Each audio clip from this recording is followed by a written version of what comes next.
Hello, maayong hapon. Nabay mga times sa imong kinabuhi nga nag-drive ka sa dalan or nang motor ba ka og nasakyanan ka.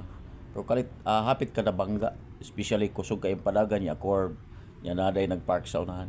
Hapit ka na bangga, may gani kay nakita nimo na si plata nimo, nakalikay ka.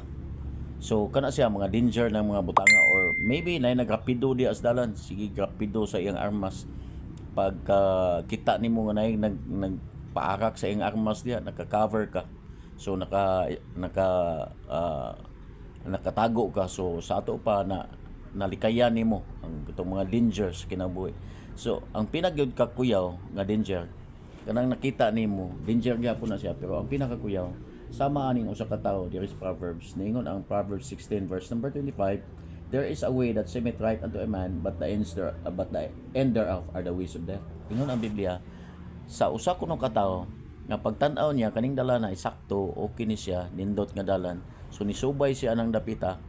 Pagsubay niya, wa siya kabalo nga naa bangag sa unahan na trap. So nice statement kay laingon that you come to a place which is wala na kagawasan. Naingon sa a place of no return. So mao na pinaka-danger. Sama sa langgam, gitrap siya sa hunter. Sama sa ilaga, gitrap siya sa tagias balay. Sama sa manok, gitrap siya or gibutangan siya something nga matrap siya. Kaya nga naman, ihawon siya. So unana po ang langgam, gitrap siya, isulod siya sa halwa.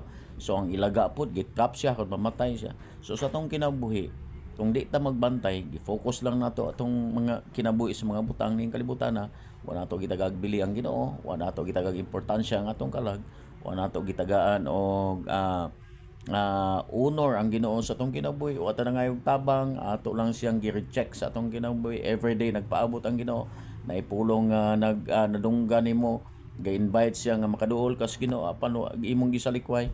So ang imong focus, lahi among focus, wa gid ka naka-focus, wa ka gikalimtan gyud imong Ginoo sa imong kinabuhi. Nagyud ka naka-focus mga yutan-on nga butang. Well, ang Ginoo nagpaabot nimo, wa gid nimo gitagagbili.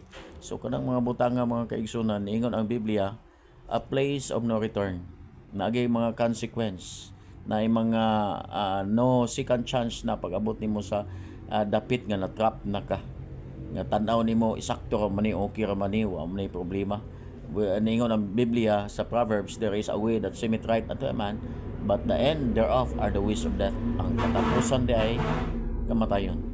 So kung di ka magbantay, imo ang i-reject ang Ginoo sa imong kinabuhi, that would be very dangerous sa imong kinabuhi.